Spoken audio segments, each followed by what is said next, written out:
ഫിലിപ്പിയക്കാർക്കുള്ള ലേഖനം 4-ാം അധ്യായം 13-ാം വാക്യം. എന്നെ ശക്തനാക്കുന്നവനിലൂടെ എല്ലാം ചെയ്യാൻ എനിക്ക് സാധിക്കും. എന്നെ ശക്തനാക്കുന്നവനിലൂടെ എല്ലാം ചെയ്യാൻ എനിക്ക് സാധിക്കും.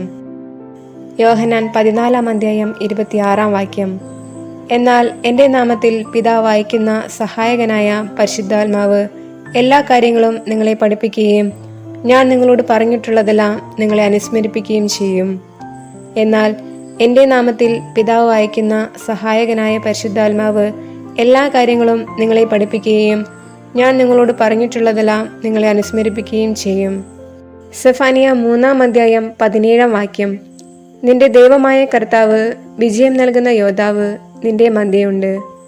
നിന്റെ ദൈവമായ കർത്താവ്, വിജയം നൽകുന്ന യോദ്ധാവ് നിന്റെ മധ്യയുണ്ട്. ഏശയ്യായുടെ പുസ്തകം 41-ാം അധ്യായം 13-ാം വാക്യം. നിന്റെ ദൈവവും കർത്താവുമായ ഞാൻ നിന്റെ വലതു കൈ പിടിച്ചിരിക്കുന്നു. ഞാനാണ് പറയുന്നത്, ഭയപ്പെടേണ്ട, ഞാൻ നിന്നെ സഹായിക്കും. നിന്റെ ദൈവവും കർത്താവുമായ ഞാൻ നിന്റെ വലതു കൈ പിടിച്ചിരിക്കുന്നു. ഞാനാണ് പറയുന്നത്, ഭയപ്പെടേണ്ട, ഞാൻ നിന്നെ സഹായിക്കും. ജ്ഞാനം 7-ാം അധ്യായം 7-ാം വാക്യം. ഞാൻ പ്രാർത്ഥിച്ചു, എനിക്ക് വിവേകം ലഭിച്ചു. ഞാൻ ദൈവത്തെ വിളിച്ചപേക്ഷിച്ചു, ജ്ഞാനചൈതന്യം എനിക്ക് ലഭിച്ചു. ഞാൻ പ്രാർത്ഥിച്ചു, എനിക്ക് വിവേകം ലഭിച്ചു. ഞാൻ ദൈവത്തെ വിളിച്ചപേക്ഷിച്ചു, ജ്ഞാനചൈതന്യം എനിക്ക് ലഭിച്ചു. പ്രാർത്ഥന.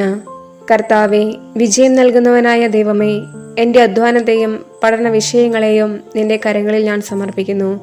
പരീക്ഷയിലും ജീവിതത്തിലും വിജയം നൽകി എന്നെ അനുഗ്രഹിക്കണമേ. ആമേൻ.